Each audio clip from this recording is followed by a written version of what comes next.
Robert ஒரு அற்புதமான ஒரு யங் பிஸ்னஸ்மேன். தன்னுடைய உழைப்பால் அந்த பிஸ்னஸை வந்து முன்னுக்கு கொண்டு வந்தவர். எந்த விஷயத்தையும் சீக்கிரமாக ஏற்றுக்க மாட்டார். அப்படி ஏற்றுக்கிட்டாருன்னா அதை பிஸ்னஸில் கொண்டு வந்து அந்த பிஸ்னஸுக்கு பாசிட்டிவாக ஏதாவது கண்டிப்பாக பண்ணுவார். அடுத்தது பார்த்திங்க அப்படின்னா ராம் ஒரு நல்ல சாஃப்ட்வேர் இன்ஜினியர். ரொம்ப சீக்கிரத்தில் எல்லா பிரச்சனைக்கும் சொல்யூஷன் கொடுக்கறதுல இவர் ரொம்ப திறமைசாலி. அடுத்தது பார்த்திங்கன்னா நெட்வொர்க் இன்ஜினியர் ரஹீம். இவர் பார்த்திங்கன்னா நெட்வொர்க் இன்ஜினியர் மட்டும் இல்லை, புதுசாக என்னென்ன டிவைஸ் வந்திருக்கு, அது எதுக்காகலாம் பயன்படுது அப்படின்றத பற்றி அனலைஸ் பண்ணுறதுல ரொம்ப அவர் ஆர்வம் காட்டுவார். அதே சமயத்தில் லாஜிக்கல் திங்கர். ஒரு பிரச்சனை அப்படின்னா இப்படி பண்ணலாமா அப்படி பண்ணலாமா அப்படிங்கிறதெல்லாம் யோசிக்கிறதுல ரொம்ப கில்லாடி. இவங்க 3 பேரும் ஃப்ரெண்ட்ஸ். அடிக்கடி மீட் பண்ணி நிறைய உபயோகமான விஷயங்களை பற்றி பேசுவாங்க. இன்றைக்கி என்ன பேசுகிறாங்கன்றதை பார்க்கலாம் வாங்க. எக்ஸலண்ட். Array change. இந்த ப்ராப்ளம் வந்து சிம்பிளான ப்ராப்ளம், ஆனால் கண்டிப்பாக சேலஞ்சிங்கான ப்ராப்ளம்.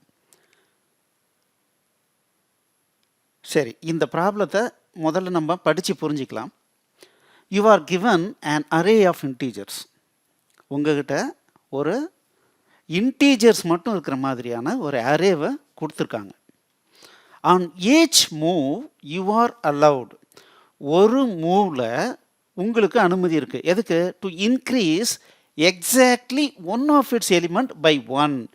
ஏதாவது ஒரு எலிமெண்ட்டை ஒன்று மட்டும்தான் இன்க்ரிமெண்ட் பண்ண முடியும்.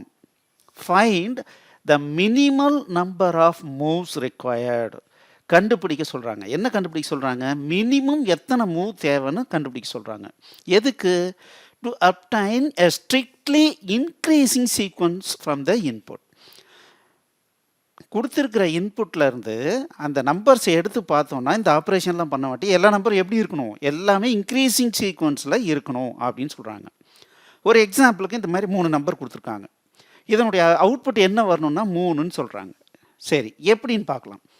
1 1 1ன்னு இருக்குது. இது 3 ஈக்குவலாக இருக்குது. ஆனால் எப்படி இருக்கணும்? இன்க்ரீசிங்கில் இருக்கணும். அப்போது இந்த நம்பரை எடுத்துட்டோம்னா இதை கம்பேர் பண்ணும்போது இது சின்னதாக இருக்குது. அப்போது ஒரு முறை இதை இன்க்ரிமெண்ட் பண்ணோன்னா இது 2ன்னு மாறும். ஓகே, அப்போ நான் எத்தனை முறை இன்க்ரிமெண்ட் பண்ணியிருக்கேன்? ஒரு முறை இன்க்ரிமெண்ட் பண்ணியிருக்கேன். ஓகே, அடுத்தது ஸோ இப்போ நான் பார்க்குறேன் இந்த நம்பர் இதை விட பெருசாகிடுச்சு. அப்போ நான் இந்த நம்பரை விட்டுறேன். இப்போ இந்த நம்பர் எடுத்துக்கிறேன். இதை எடுத்து பார்த்தோன்னா இதை விட சின்னதாக இருக்குது. அப்போது இதை ஒரு முறை இன்க்ரிமெண்ட் பண்ணுறேன், இன்னொரு முறை இன்க்ரிமெண்ட் பண்ணால் இது 2 ஆகிடும். இது ரெண்டும் பார்த்தீங்க அப்படின்னா ஈக்குவலாக இருக்குது. இது எப்படி இருக்கணும்? இன்க்ரீசிங் சீக்வன்ஸில் இருக்கணும் அப்படிங்கிறாங்க. அப்போ என்ன ஆகும்? இன்னொரு முறை இதை இன்க்ரிமெண்ட் பண்ணுறேன். அப்போ இன்னொரு முறை இன்க்ரிமெண்ட் பண்ணுறேன். அப்போ இப்போ என்ன ஆகுது? 1 2 3ன்னு ஆயிடுச்சு. ஓகே, ஸோ அப்படின்னா மொத்தம் எத்தனை மூவ் பண்ணி இந்த இன்க்ரீசிங் சீக்வன்ஸ் அச்சீவ் பண்ணோம்? 3 மூவ் பண்ணோம் அப்படின்னு சொல்கிறாங்க. சரி, ஃபார் எக்ஸாம்பிள் ஒரு இதில் வந்து 7 -4 2ன்னு இருக்குன்னு வச்சுக்கோங்க. ஸோ இந்த மாதிரி 3 நம்பர் கொடுத்துருக்காங்கன்னு வச்சுங்களேன். ஸோ இப்போ என்ன ஆகும்? ஃபஸ்ட்டு டைமு 7 இருக்குது. இது கூட 1 சேர்த்தனோம்னா -3 ஆகும். அடுத்தது 1 சேர்த்தனோம்னா -2 ஆகும். அது கூட 1 சேர்த்தனோம்னா -1 ஆகும். எகைன் 0 ஆகிடும். அடுத்தது 1 2 3 4 5 6 7 8. மொத்தம் எத்தனை மூவ் ஆகிருக்கு பாருங்கள்? 1 2 3 4 5 6 7 8 9 10 11 12 மூவுக்கு அப்புறம் இது என்ன ஆயிடுச்சு? 8ன்னு ஆயிடுச்சு. ஓகே, அந்த மாதிரி இப்போ இதை விட பெருசாகிடுச்சு. அப்போது இதை எடுத்து பார்க்கும்போது 8ன்றது 2 விட பெருசாக இருக்குது. அப்போது இந்த நம்பரை விட இது அதிகமாக போகிற வரைக்கும் என்ன பண்ணும்? ஒவ்வொன்றா இன்க்ரிமெண்ட் பண்ணோம். இப்போ 1 4 5 6 7 8 9. இப்போ எத்தனை மூவ் பண்ணியிருக்கோம்? 1 2 3 4 5 6 7 மூவ்மெண்ட் பண்ணியிருக்கோம். அப்போது இந்த ஒரு 7. ஸோ இங்கே எத்தனை இருக்குது? இது ஒரு 8 9 10 11 12 13 மொத்தம் எத்தனை மூவ்? 20 மூவ் தேவைப்படுதுன்னு சொல்லணும். ஸோ இது ஒரு சேலஞ்சிங்கான சிம்பிளான ப்ரோக்ராம்.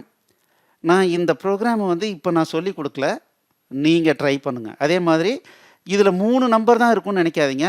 இதில் வந்து 300 நம்பர் கூட இருக்கிறதுக்கு சான்ஸ் இருக்குது. ஓகே, அப்படி இருக்கும்போது எப்படி பண்ண போகிறோம் அப்படிங்கிறத நீங்கள் ட்ரை பண்ணுங்கள். நாளைக்கு இதுக்கு உண்டான ப்ரோக்ராமை பார்க்கலாம்.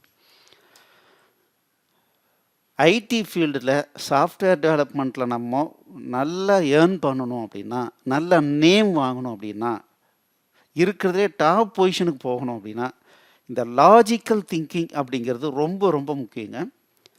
அதுக்கு எங்களுடைய கலெக்டிவாவினுடைய சி++ அண்ட் லாஜிக்கல் திங்கிங் அப்படின்ற கோர்ஸு ரொம்ப ரொம்ப யூஸ்ஃபுல்லாக இருக்கும்.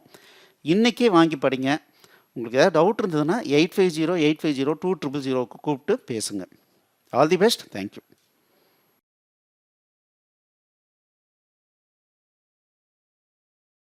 இந்த வீடியோ உங்களுக்கு பிடிச்சிருந்ததுன்னா எங்களுடைய யூடியூப் சேனலுக்கு முதல்ல சப்ஸ்கிரைப் பண்ணிக்கோங்க. இந்த வீடியோவை லைக் பண்ணுங்கள், ஷேர் பண்ணுங்கள். மேலும் இந்த யூடியூப் சேனலில் பார்த்தீங்க அப்படின்னா நிறைய கோர்சஸ் போட்டிருக்கோம். நீங்கள் என்ன பண்ணலாம் அப்படின்னா எங்களுடைய வெப்சைட் அட்ரஸ்க்கு வந்தீங்க அப்படின்னா அதில் ஃப்ரீ கோர்சஸ் அப்படின்னு சொல்லிட்டு எல்லா யூடியூப் கோர்சஸையும் லிஸ்ட் பண்ணியிருக்கோம். உங்களுக்கு பிடிச்ச கோர்ஸை நீங்கள் வந்து ஸ்டார்ட் பண்ணி ப்ளே பண்ணலாம். நன்றி.